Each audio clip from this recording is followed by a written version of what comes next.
Hello बच्चों, आज की वीडियो के अंदर हम बात करने वाले हैं कि अपनी प्रोराटा के बेसिस पे अलॉटमेंट की अमाउंट को किस तरीके से कैलकुलेट किया जाता है। मैं आज आप लोग के सामने एक क्वेश्चन के माध्यम से जो है अपने फॉर्मूलों के साथ में जो पूरी जो है आप लोग के प्रोराटा की अमाउंट जो है कैलकुलेट करके बताऊंगा अलॉटमेंट पे किस तरीके से अमाउंट कैलकुलेट करी जाती है। क्योंकि क्वेश्चन के अंदर यहाँ पे अप्लाइड से अलॉटेड और अलॉटेड से अप्लाइड निकालने पड़ते तो बहुत सारे कंफ्यूजन है। सो आप लोग वीडियो देखने से पहले मेरे चैनल को सब्सक्राइब कर लें, वीडियो को प्लीज प्लीज लाइक कर देना। अब हम सीधे सीधे अपने क्वेश्चन के ऊपर आते हैं। सुनिए, मैंने क्वेश्चन पहले से ही लिखा हुआ है और कुछ फॉर्मूले तो मैं आप लोगों को पहले पूरे डिस्क्राइब कर दूंगा कि कौन सी चीज कैसे है। मान लो कि ये एक कंपनी है और वो कोई कंपनी 60,000 शेयर जो है बेटा मार्केट में इशू करती है। 10 रुपए का एक शेयर है, 2 रुपए का मेरा सिक्योरिटी प्रीमियम है। उसके बाद जो है मेरी एप्लीकेशन कितने रुपए की है, 3 रुपए की है और 5 रुपए की क्या है बच्चों मेरी अलॉटमेंट है। अलॉटमेंट के अंदर ही मेरा क्या है प्रीमियम के अमाउंट भी शामिल है, तो हम 3+2 लिख सकते हैं। और मेरी बाकी जो है फर्स्ट एंड फाइनल कॉल कितने रुपए की बन जाएगी बेटा, 4 रुपए की। वहीं लेकिन मेरे पास एक तो बात को ध्यान रखना कि जो प्रोराटा होता है वो हमेशा ओवर सब्सक्राइब के केसेस में लगाया जाता है। कैसे?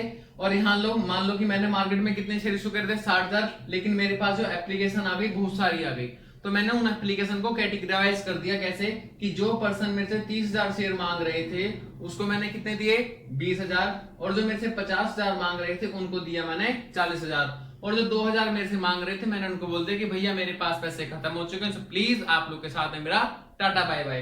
तो सुनो, इन्होंने मुझे सबसे पहले एप्लीकेशन के हिसाब से जो पैसा दिया वो 30, तो यहां से हमने इसको कितना दिया 20,000, तो एक्स्ट्रा पैसा मेरे पास एप्लीकेशन का कितना आया बच्चों 10,000 का यहां से आया, और यहां से भी कितना आया मेरा 10,000 का यहां से आया। टोटल मेरा अलॉटमेंट पे एक्स्ट्रा पैसा कितना आ गया एप्लीकेशन पर 20,000, जिसे मैं एप्लीकेशन से अलॉटमेंट पर ट्रांसफर कर दूंगा।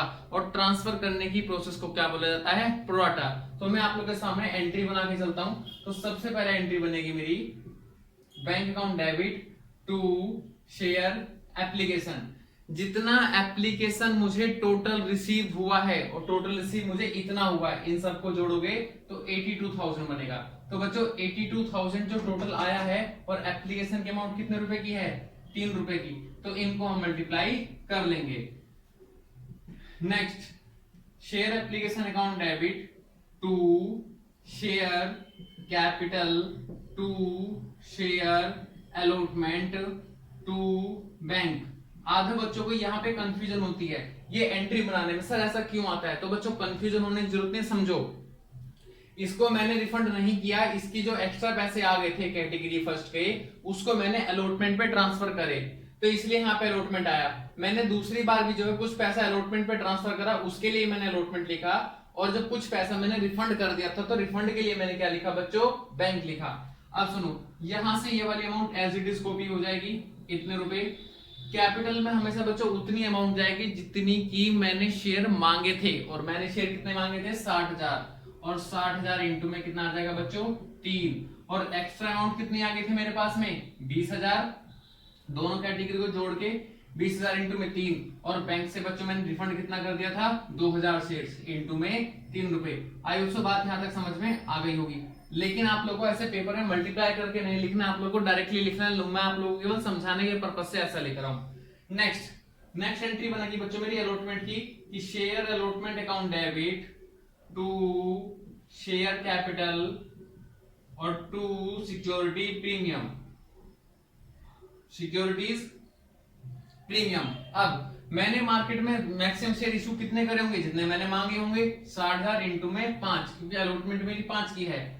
शेयर कैपिटल कितने की बच्चों मेरी 3 की, तो 60,000 इंटू में 3 और 60,000 इंटू में 2, कुछ इस तरीके से मेरी अमाउंट की ड्यू हो जाएगी।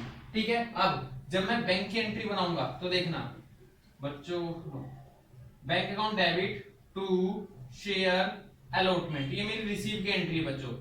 यहां देखना कितना पैसा आना चाहिए था, ये वो पैसा है जो टोटल आना चाहिए था। कितने रुपए हो गए बच्चों 3 लाख रुपए, माइनस वो पैसा जो हमारा अलॉटमेंट वाला एप्लीकेशन पर ही रिसीव हो चुका है, उसको क्या कर देंगे हम माइनस कर देंगे। माइनस यहाँ पे मुझे रमेश ने, ठीक है मैंने हालांकि इसके बारे में बताया था, बता देता हूं, मुझे 2 पर्सन ने पैसे नहीं दिए, रमेश और सुरेश ने मुझे अलॉटमेंट के पैसे बच्चों नहीं दिए, तो इनका भी तो पैसा माइनस हो जाएगा, क्योंकि टोटल कितना आना था 3 लाख। जिसमें से कि ऑलरेडी हमारा 7,000 आ चुका था, वो पैसा अब नहीं आएगा, और 2% ने, 2 शेयर होल्डर थे मेरे, उन्होंने पैसा नहीं दिया।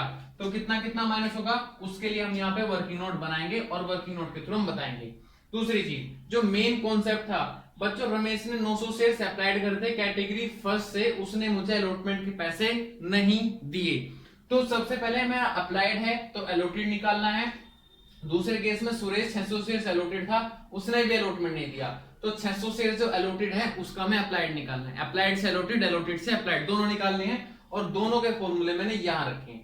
तो पहले मेरा रमेश के स्टार्ट करते हैं, रमेश से हम लोग, ठीक है। सुनो भाई, रमेश के 900 शेयर्स अप्लाइड थे, तो अप्लाइड के नीचे टोटल अप्लाइड, और कैटेगरी वाइज है तो कैटेगरी में अप्लाइड कितना है बच्चों मेरा 30,000 इनटू में 20,000, तो इस तरीके से 3 दूनी 6, यानी कि इसके अलॉटेड शेयर्स कितने आगे निकल के बच्चों मेरे 600, ठीक है। अब जो आगे की कहानी बता रहा हूं वो बहुत ध्यान से सुनना। अब मान लो आप ही हो, ठीक है, आपने मुझसे कहा कि सर मुझे 900 शेयर्स खरीदने हैं, यानी कि आपने अप्लाइड किया, लेकिन मैंने आपको कितने शेयर दिए 600, मैंने कहा भैया 600 ही, इससे ज्यादा नहीं है। तो आपने फर्स्ट टाइम जो मुझे पैसा दिया होगा वो 900 शेयर्स पे दिया होगा, और कौन सा पैसा दिया होगा, एप्लीकेशन का। तो आपने मुझे टोटल पैसा कितना दिया 2700, लेकिन मैंने आपको एडजस्ट कितना किया, मैंने आपको शेयर कितना दिए 600, तो 600 इंटू में एप्लीकेशन के पैसे मैंने काट लिए, तो कितने 6 × 18, तो कितने बन गए एक्स्ट्रा 900। तो कुल मिला के आपने ये 900 रुपए जो एक्स्ट्रा दिए हैं इसको मैं कहां ट्रांसफर कर दूंगा बच्चों, अलॉटमेंट के ऊपर। अब अलॉटमेंट कितने से आनी थी, अलॉटमेंट आनी थी 600 से, क्यों, क्योंकि मैंने आपको शेयर कितने दिए 600, तो अब अलॉटमेंट भी कितने के हिसाब से दोगे 600, और मेरी एक अलॉटमेंट की अमाउंट कितनी है 5 रुपए, तो कितने हो गए 3000, और 3000 में से 900 तो ऑलरेडी आ चुके हैं, तो कितने पैसे नहीं आए मेरे 2100, तो यही 2100 हम क्या करेंगे बच्चों, एक बार यहाँ पे आके हम माइनस कर देंगे। आपको बात समझ में आ गई होगी। अब सेम एज इट इज जो है मुझे दूसरा करना है, 1 मिनट बच्चों,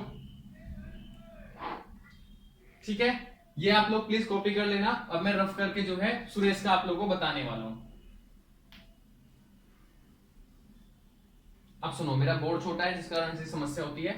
सुरेश 600 शेयर्स अलॉटेड थे, तो अलॉटेड के नीचे टोटल अलॉटेड, और कौन सी कैटेगरी है बच्चों इसकी,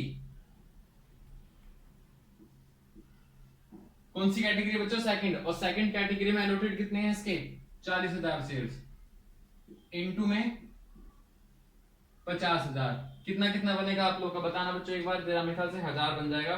600 डिवाइड बाई 4 इनटू में 5, यानी कि 750 शेयर्स, ये 750 क्या आ गया बच्चों उसका अप्लाइड शेयर्स आ गए, ठीक है। अब आपने वही है कि आपने कितने मांगे 750, मैंने आपको कितने अलॉट करे 600, तो आपने जब एप्लीकेशन का पैसा दिया होगा वो मुझे अप्लाइड शेयर्स इनटू में एप्लीकेशन मनी कितना बनेगा आप लोग का, इनटू में 3, 2250 रुपए, लेकिन मैंने आपको शेयर कितने दिए 600 इंटू में 3, कितने पैसे 1800, यानी कि 1800 में से माइनस कर देने अपने, तो आपके एक्स्ट्रा पैसे कितने आ गए 450।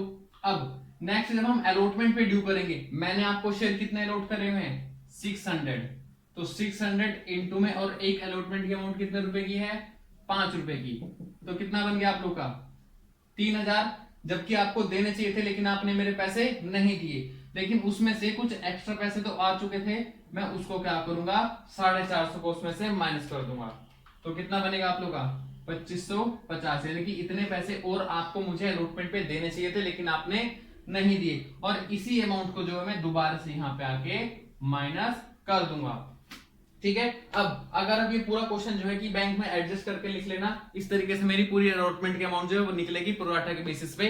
प्लीज अगर आप लोगों को मेरी वीडियो पसंद आई हो, कॉन्सेप्ट समझ में आया तो चैनल को सब्सक्राइब कर लेना, वीडियो को प्लीज लाइक कर देना। Thank you.